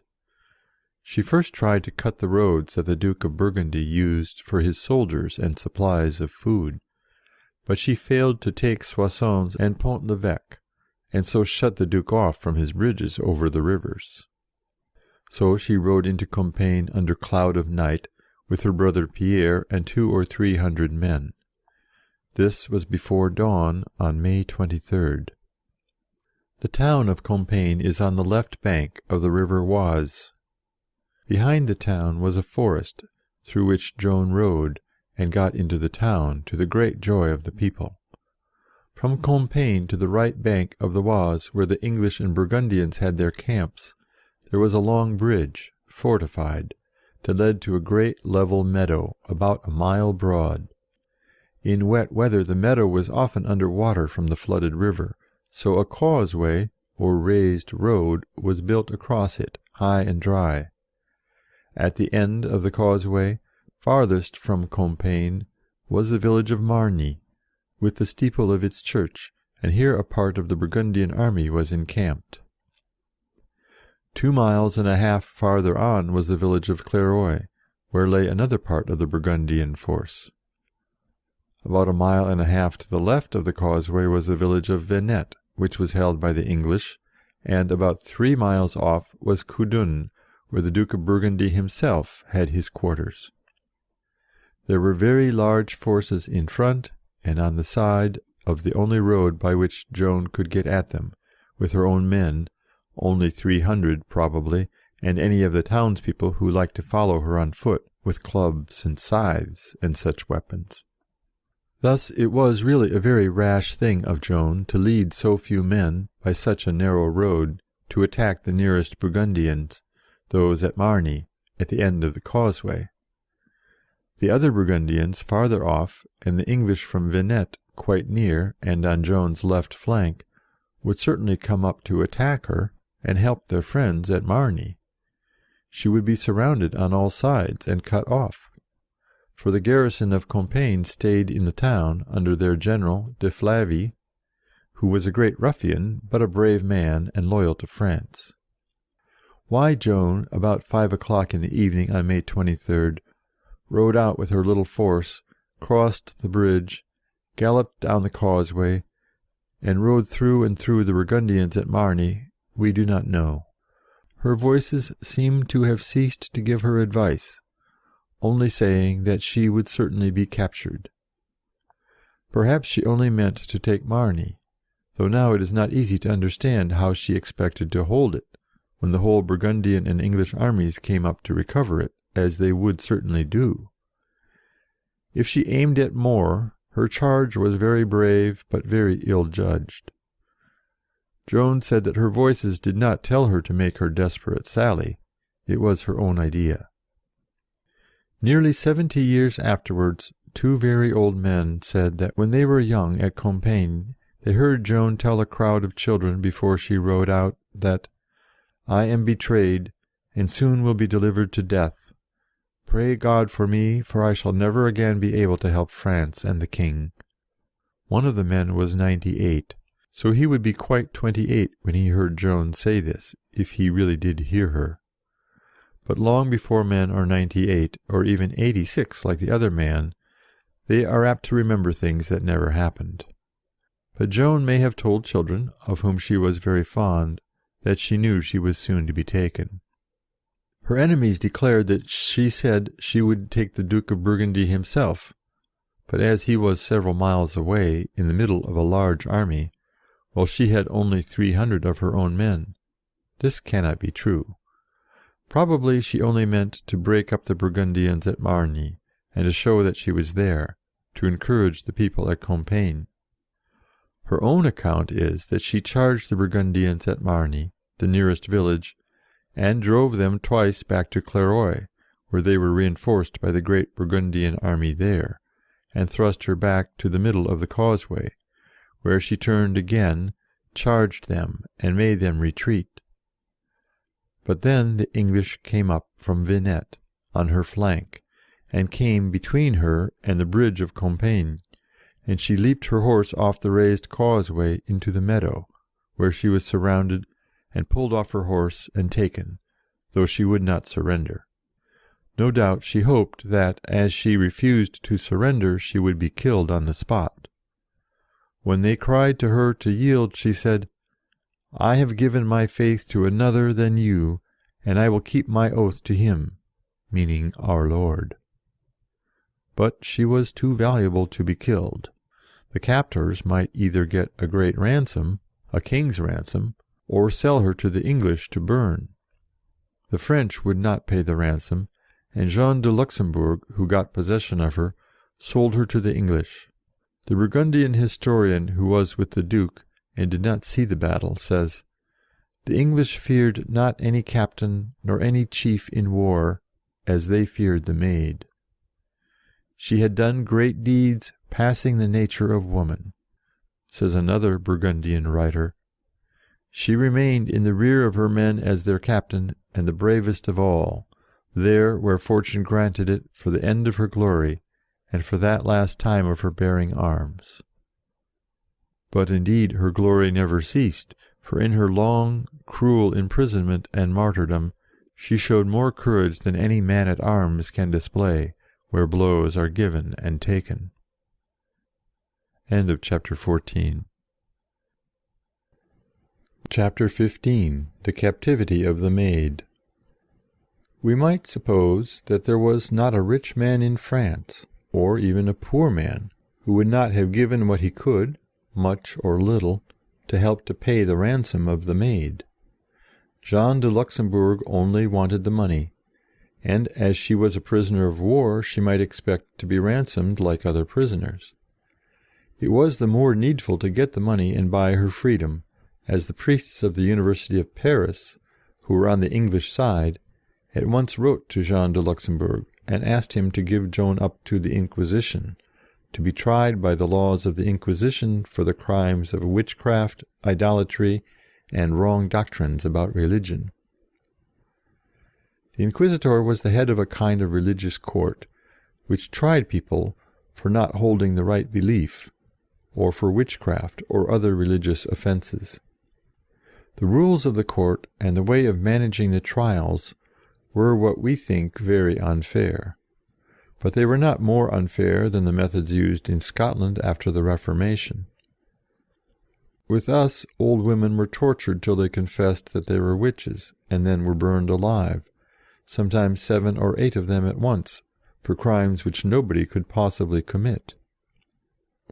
That went on in Scotland till the country was united to England, at the beginning of the 18th century, and the laws against witchcraft were not abolished till 1736. Many of the Presbyterian ministers who were active in hunting for witches and having them put to horrid tortures were very angry that the witchcraft laws were abolished.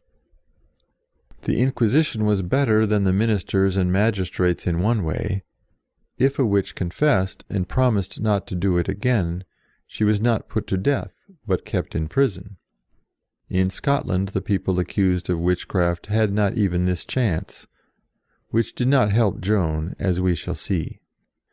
All this is told here to show that the French were not more stupid and cruel 400 years ago than we were in Scotland 200 years ago. But it was a fearful thing to fall into the hands of the Inquisition, and therefore the French king and his subjects should have paid Joan's ransom at once, or rescued her by force of arms. But not a coin was paid, and not a sword was drawn to ransom or to rescue her. The people who advised the king had never liked her, and now the king left her to her fate.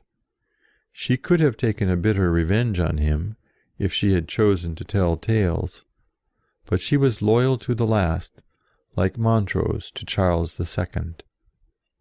Of course Joan was not a witch, and was a most religious girl, but she did not deny that she had talked with spirits, the spirits of the saints, and her judges, who hated her, could say, and did say, that these spirits were devils in disguise, and that therefore she was a witch.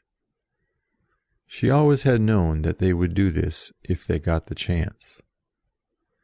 Jean de Luxembourg did not hand Joan over to the priests at once. Probably he was waiting to see if he could not get a better price from her French friends than from her English enemies. The Bishop of Beauvais was Joan's worst enemy. His odious name was Pierre Cauchon, and in July he kept pressing the Duke of Burgundy, then still besieging Compiègne, to make Jean give up the Maid. Jean kept the Maid in a castle called Beaulieu till August, and then sent her to another castle, Beaurevoir, near Cambrai, far to the north, where it would be more difficult for her friends like Dunois and d'Alençon to come and rescue her by force, which we do not hear that they ever tried to do, though perhaps they did. The brave Xaintrailles was doing a thing that Joan longed for even more than her freedom. She was taken in fighting to help the town of Compiègne, of which she was very fond, and her great grief at Beaulieu and Beaurevoir was that Compiègne was likely to be taken by the Burgundians and the English, who threatened to put the people to death. All this while Xaintrailles was preparing a small army to deliver Compiègne. At Beaurevoir the ladies of the castle were kinsfolk of Jean de Luxembourg. They were good women, and very kind to Joan, and they knelt to Jean, weeping and asking him to give her back to her friends. But he wanted his money, like the men who sold Sir William Wallace to the English, and the great Montrose to the preachers in Parliament. So Jean sold the Maid to the English. Joan knew this, and knew what she had to expect.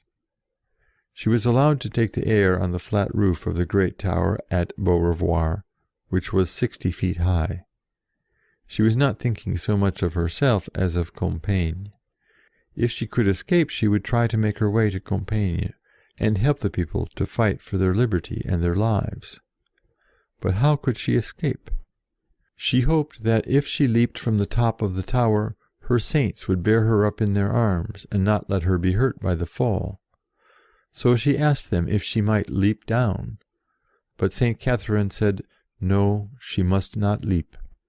God would help her and the people of Compiègne. But Joan would not listen this time to the voice. She said that if the leap was wrong, she would rather trust her soul to the mercy of God than her body to the English. And she must go to Compiègne, for she heard that, when the town was taken, all the people, old and young, were to be put to the sword. Then she leaped, and there she lay. She was not hurt, not a bone of her was broken, which is an extraordinary thing, but she could not move a limb. The people of the castle came and took her back to her prison room. She did not know what had happened, and for 3 days she ate nothing. Then her memory came back to her, and to her sorrows. Why was she not allowed to die? Saint Catherine told her that she had sinned, and must confess, and ask the divine mercy. But she was to go through with her appointed task. "Take no care for thy torment," said the voice. "Thence shalt thou come into paradise." Moreover, Saint Catherine promised that Compiègne should be rescued before Martinmas. That was the last good news, and the last happy thing that came to Joan in the days of her life. For just before Martinmas, her friend Pothon de Xaintrailles rode with his men-at-arms through the forest of Compiègne, whilst others of the French attacked the English and Burgundians on the farther side of the Oise. And so the saint kept her promise, and Compiègne was saved. End of chapter 15.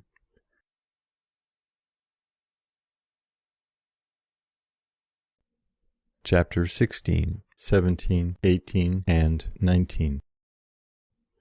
Chapter 16. The Trial of the Maid. As Joan was a woman and a prisoner of the Church, when the English had handed her over to the priests, she ought to have been kept in a gentle prison, and with only women about her. But the English were very cruel. They had a kind of cage made, called a huche, and put in a strong room in the castle of Rouen.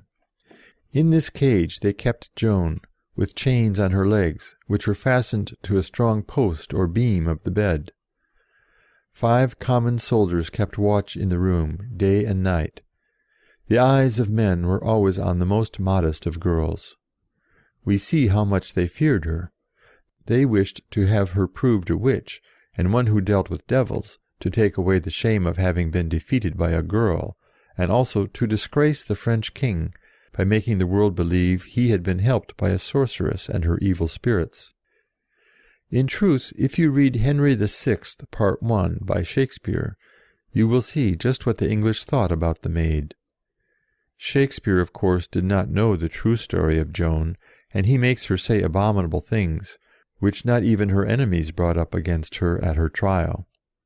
If Shakespeare wrote the play, he did not care a penny for the truth of the story.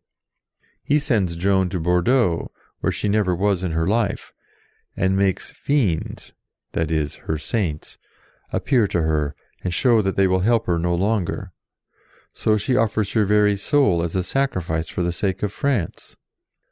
Quote, "Then take my soul, my body, soul and all, before that England give the French the foil." Unquote. Later she turns on the English and says what she might have said with truth. Quote, "I never had to do with wicked spirits, but you that are polluted with your lusts, stained with the guiltless blood of innocence, corrupt and tainted with 1,000 vices, because you want the grace that others have, you judge it straight a thing impossible to compass wonders but by help of devils." Unquote. The English had devils on their own side, the cruel priests and Bishop Cauchon, whom they had promised to make Archbishop of Rouen, but he never got it. For 3 months these people examined Joan every day, sometimes all shouting at her at once, so that she said, "Gentlemen, if you please, one at a time." She had no advocate, who knew the law, to help her to defend herself. But once, when she appealed to the Council of Basel, a council of the Church which was then sitting, they bade her be silent, and told the clerk who took down everything in writing, in French, not to write down her appeal. There is nothing about this in the Latin book of the trial, translated from the French, but in the French copy made in court you can see the place where the clerk's pen has stopped at the words, "and she appeals," et requiert in French. He was going to write the rest. Now she had a right to appeal, and as the clergy at the Council of Basel were of many countries, they would not have taken the English side, but pronounced Joan innocent. The bishops and clergy of the loyal French party at Poitiers, before she went to the war, had declared her innocent and a thing of God, after a long examination of her life up till April 1429. Joan often asked her judges to send for the Poitiers book, where they would find answers to their questions about her early days. But they vexed her about everything, even about the fairy tree on which the children used to hang their garlands. Their notion seems to have been that the fairies were her helpers, not the saints, and that the fairies were evil spirits. Joan had shown that in war and politics she was wiser than the soldiers and statesmen. She went straight at the work to be done, to beat the English and to keep attacking them before they got back their confidence. At her trial she showed that she was far wiser than the learned priests. They tried to prove that she was helped by fairies. She said that she did not believe there were any fairies, and though I would not say that there are none, there certainly are not so many, or so busy and powerful, as the priests supposed. They kept asking her about the prophecies of Merlin the wizard. She thought nothing of Merlin the wizard. She vowed to speak truth in answer to questions, but she would not answer questions about her saints and voices except when they gave her permission. The judges troubled her most about the secret of the king, and what she had told him about that before she went to the wars. You remember that the king had secretly prayed to know whether he really was the son of the late king or not, and that Joan told him of his prayer, and told him that he was the son of the late king, and had the right to be king himself. But she would tell the judges nothing about all this matter. If she had, the English would have cried everywhere, "You see, he is not certain himself that he is what he pretends to be. Our King of England is the only King of France." Joan would not betray her king's doubts. She never would tell what happened. At last she told a simple parable. An angel came with a rich crown for the king, but later she explained that by the angel she meant herself, and that by the crown she meant her having him crowned at Rheims.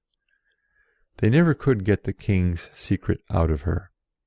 At last they said they would put her to the torture.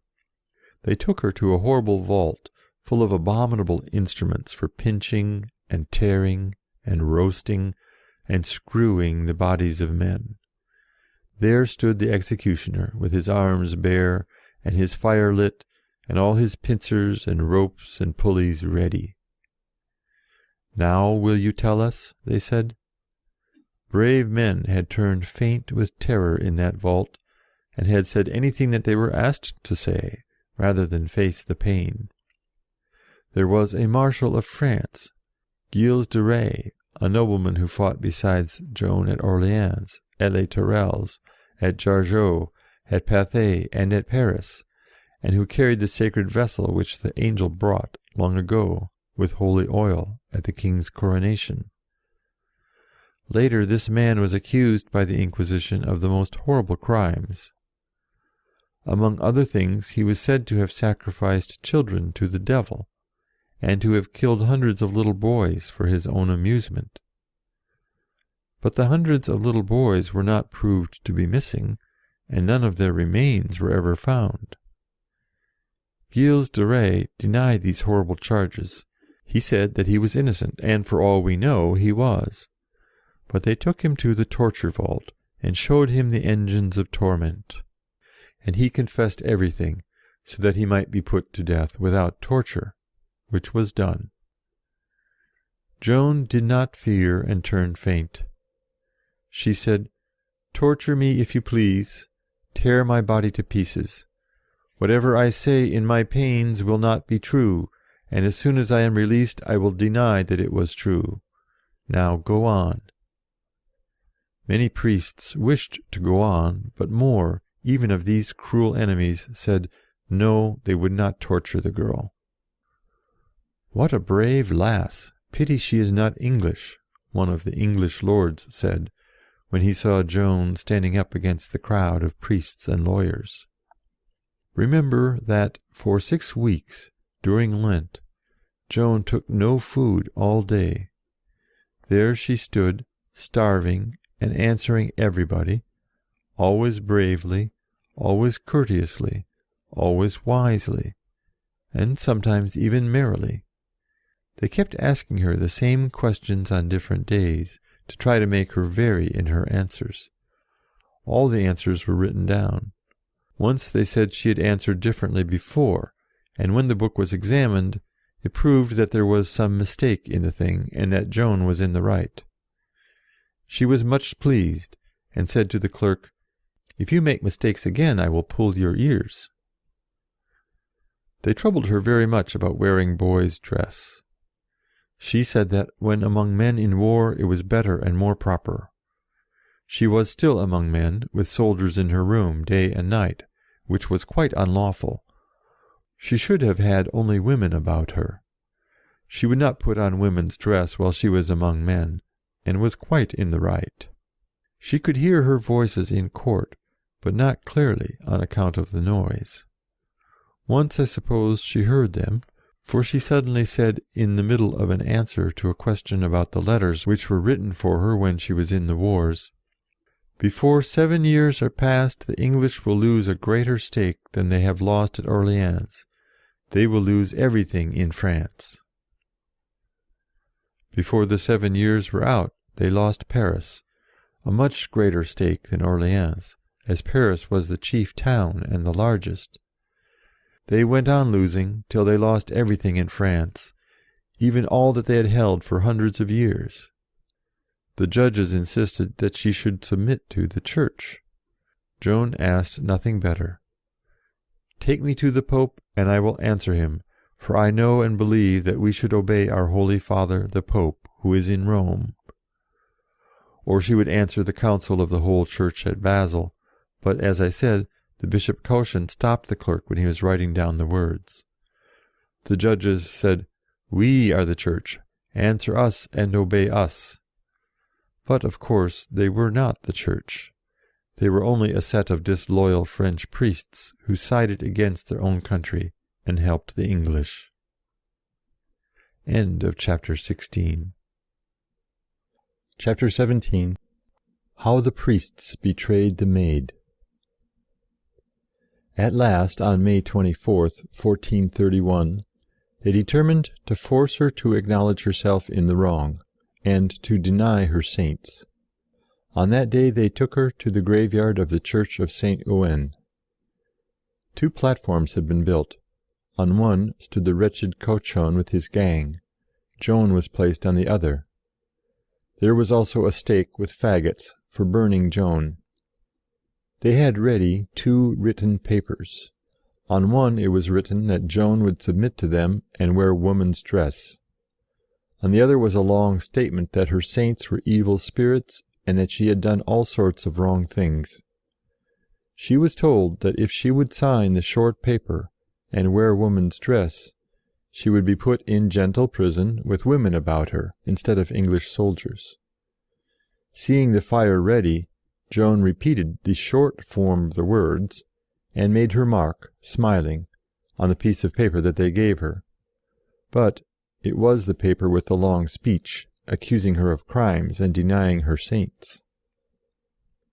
This is what we are told, but later she showed that she thought she had denied her saints, so it is not easy to be quite sure of what happened.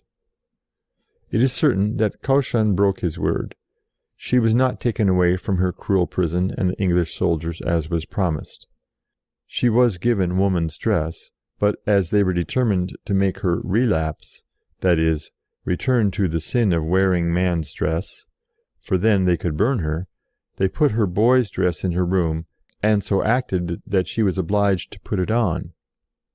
It is a horrid story, not fit to be told, of cruelty and falseness. "Now we have her," said Cauchon to an Englishman. They went to her and asked her if the voices had come to her again. Yes. What did they say? St. Catherine and St. Margaret told me that I had done very wrong, when I said what I did to save my life, and that I was damning myself to save my life." "Then you believe that the voices were the voices of the saints?" "Yes, I believe that, and that the voices come from God." And she said that she did not mean ever to have denied it. On the day of her burning, the bishop and the rest went to Joan again, and wrote out a statement that she left it to the Church to say whether her voices were good or bad. The Church has decided that they were good, and has given Joan the title of Venerable, which is the first step towards proclaiming her to be one of the saints. Whatever the voices were, she said they were real, not fancied things. But this paper does not count, for the clerk who took all the notes refused to go with the bishop to see Joan that time, saying that it was no part of the law, and that they went as private men, not as judges, and he had the courage not to sign the paper. He was an honest man, and thought Joan a good girl, unlawfully treated, and was very sorry for her. He never wept so much for any sorrow in all his life, and for a month he could not be quiet for sorrow, and he bought a book of prayers and prayed for the soul of the maid. This honest man's name was Gilbert Mansion. End of chapter 17. Chapter 18. The end of the maid. They burned her cruelly to death in the marketplace of Rouen, with 800 soldiers round the stake, lest any should attempt to save her. They had put a false accusation on a paper cap and set it on her head. It was written that she was heretic, relapsed, apostate, idolatress. This was her reward for the bravest and best life that was ever lived. She came to her own, and her own received her not. There was with her a priest who pitied her, not one of her judges, Brother Isambert de la Pierre, of the order of St. Augustine. Joan asked him to bring her a cross, and to hold it up before her eyes while she was burning. Saith, moreover, that while she was in the fire, she ceased never to call loudly on the holy name of Jesus, always, too, imploring ceaselessly the help of the saints in paradise. And more, when the end was now come, she bowed her head and gave up her spirit, calling on the name of Jesus. The saints had said to her long before, "Bear your torment lightly, thence shall you come into the kingdom of paradise." So died Joan the maid. It is said by some who were present that even the English Cardinal, Beaufort, wept when he saw the maid die. Crocodile's tears. One of the secretaries of Henry VI, who himself was only a little boy, said, "We are all lost. We have burned a saint." They were all lost. The curse of their cruelty did not depart from them. Driven by the French and Scots from province to province, from town to town, the English returned home, tore and rent each other, murdering their princes and nobles on the scaffold, and slaying them as prisoners of war on the field, and stabbing and smothering them in chambers of the Tower. York and Lancaster devouring each other. The mad Henry VI was driven from home to wander by the waves at St. Andrews, before he wandered back to England and the dagger stroke. These things were the reward the English won after they had burned a saint. They ate the bread and drank the cup of their own greed and cruelty, all through the Wars of the Roses. They brought shame upon the name which time can never wash away. They did the devil's work and took the devil's wages. Soon Henry VIII was butchering his wives and burning Catholics and Protestants, now one, now the other, as the humour seized him. Joan had said to the Archbishop at Rheims that she knew not where she would die or where she would be buried. Her ashes were never laid in the earth. She had no grave. The English, that men might forget her, threw her ashes into the sea. There remains no relic of Joan of Arc, no portrait, nothing she ever wore, no cup or sword or jewel that she ever touched. But she is not forgotten. She never will be forgotten. On every 8th of May, the day when she turned the tide of English conquest, a procession in her honor goes through the streets of Orleans, the city that she saved. And though the Protestants at the Reformation destroyed her statue that knelt before the fair cross on the bridge, she has statues in many of the towns in France. She was driven from the gate of Paris, but near the place where she lay wounded in the ditch is her statue, showing her on horseback in armor. End of chapter 18. Chapter 19. The second trial of the Maid. The rich and the strong had not paid a franc, or drawn a sword to ransom or to rescue Joan. The poor had prayed for her, and the written prayers which they used may still be seen. Probably the others would have been glad to let Joan's memory perish, but to do this was not convenient. If Joan had been a witch, a heretic, an impostor, an apostate, as was declared in her condemnation, then the king had won his battles by the help of a heretic and a witch. 20 years after Joan's martyrdom, when the king had recovered Normandy and Rouen, he thought it time to take care of his own character, and to inquire into the charges on which she was found guilty. It is fair to say that he could not do this properly till he was master of Rouen, the place at which she was tried. Some of the people concerned were asked questions, such as the good clerk Manchon and Beaupère, one of the judges. He was a man of some sense. He did not think that Joan was a witch, but that she was a fanciful girl, who thought that she saw saints and heard voices, when she neither saw nor heard anything. Many mad people hear voices which are also mad. Joan's voices were perfectly sane and wise, and told her things that she could not have known of herself. Not much came of this examination, but 2 years later, Joan's mother and brothers prayed for a new trial to clear the character of the family. It is the most extraordinary thing that up to this year, 1452, Joan's brothers and cousins seem to have been living on the best terms with the woman who pretended to be Joan, and said that she had not been burned, but had escaped. This was a jolly kind of woman, fond of eating and drinking and playing tennis. Why Joan's brothers and cousins continued to be friendly with her, after the king found her out, because she did not know his secret, is the greatest of puzzles, for she was a detected impostor, and no money could be got from the connection with her. Another very amazing thing is that in 1436, an aunt of the Duke of Burgundy, Madame de Luxembourg, entertained the impostor, while the whole town of Orleans welcomed her and made her presents, and ceased holding a religious service on the day of Joan's death, for here, they said, she was quite well and merry. Moreover, the town's books of accounts at Orleans show that they paid a pension to Joan's mother as Mother of the Maid, till 1452, when they say Mother of the late Maid.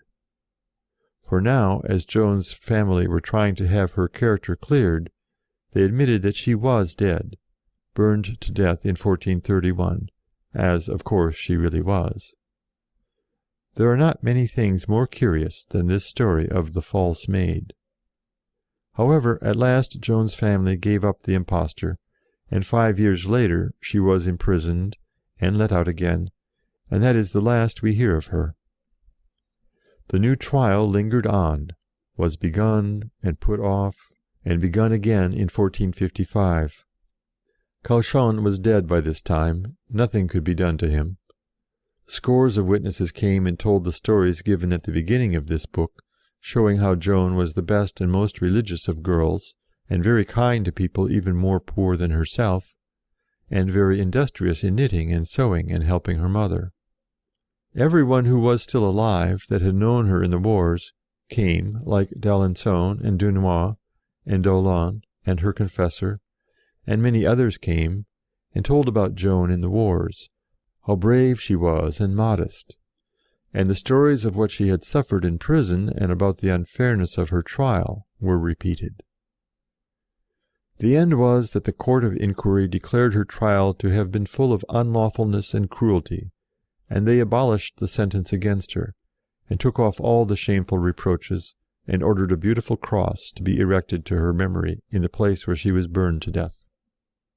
So here ends the story of the life and death of Joan the Maid. End of the Story of Joan of Arc by Andrew Lang.